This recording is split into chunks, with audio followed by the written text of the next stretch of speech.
അപ്പോഴേ ദേ ഇന്ന് ഞാൻ പറയാൻ പോകുന്നത് ഈ രണ്ട് കുഞ്ഞ് വേളാങ്കണ്ണി മാതാവിൻ്റെ രൂപവും കാനഡയിലേക്ക് ഞങ്ങൾ വരുന്നതിന് മുമ്പ് വേളാങ്കണ്ണിയിൽ നിന്ന് വാങ്ങിക്കൊണ്ടുവന്നതാണ് കേട്ടോ. എന്നെ സംബന്ധിച്ച് ലോകത്തിൻ്റെ ഏത് കോണിൽ ചെന്നാലും എൻ്റെ ചില കുഞ്ഞു വിശ്വാസങ്ങളും അതോടൊപ്പം ഞാൻ കൂടെ കൂട്ടാറുമുണ്ട്. അപ്പോൾ നമുക്ക് കാര്യത്തിലോട്ട് വരാം. വേളാങ്കണ്ണി മാതാവിൻ്റെ ഇത്തരത്തിൽ വലുതും ചെറുതുമായ രൂപങ്ങൾ നിങ്ങളും കണ്ടിട്ടുണ്ടായിരിക്കും. അവർ ലേഡി ഓഫ് ഗുഡ് ഹെൽത്ത് അഥവാ അവർ ലേഡി ഓഫ് വേളാങ്കണ്ണി എന്നും വേളാങ്കണ്ണി മാതാവിനെ വിശേഷിപ്പിക്കാറുണ്ട്. അതെ, ആരോഗ്യമാതാവായ വേളാങ്കണ്ണി മാതാവിനെ കുറിച്ചാണ് ഇന്ന് ഞാൻ പറയാൻ പോകുന്നത്. 16 മുതൽ 17 നൂറ്റാണ്ടുകളിൽ ഇന്ത്യയിലെ തമിഴ്നാട്ടിലെ വേളാങ്കണ്ണി പട്ടണത്തിൽ 2 തവണയാണ് മാതാവ് പ്രത്യക്ഷപ്പെട്ടിട്ടുള്ളത്.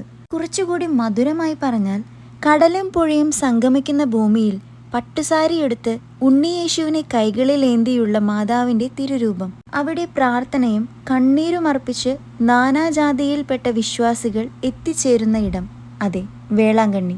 മാതാവിൻ്റെ അത്ഭുത ദർശനവുമായി ബന്ധപ്പെട്ടാണ് ഈ ദേവാലയത്തിൻ്റെ പിറവി. ശരിക്കും പറഞ്ഞാൽ ഒരു ഹൈന്ദവ ബാലനായിരുന്നു മാതാവിൻ്റെ ആദ്യ ദർശനം ലഭിച്ചത്.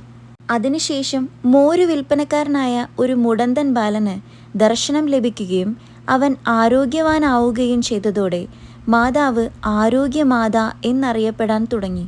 അന്ന് മുതൽ ഇന്ന് വരെ മുട്ടിലെഴഞ്ഞും തല മുണ്ടനം ചെയ്തും അമ്മത്തൊട്ടിൽ കിട്ടിയും ആമപ്പൂട്ട് പൂട്ടിയും വിശ്വാസികൾ തങ്ങളുടെ പ്രാർത്ഥനയുമായി എത്തുന്ന വേളാങ്കണ്ണി മാതാവിൻ്റെ ഇടം. വേളാങ്കണ്ണി മാതാവിനെ കുറിച്ചുള്ള ഈ കഥകൾ ഒരുവിധം എല്ലാവർക്കും അറിയാമായിരിക്കും. എന്നാലും അറിയാത്തവർക്ക് വേണ്ടിയിട്ടാണ് കേട്ടോ ഈ ഒരു കുഞ്ഞു വീഡിയോ ചെയ്തത്. അപ്പോൾ നമുക്കും വിളിച്ചാൽ വിളി കേൾക്കുന്ന ആരോഗ്യമാതാവായ വേളാങ്കണ്ണി മാതാവിനോട് മുട്ടിപ്പായി തന്നെ പ്രാർത്ഥിക്കാം.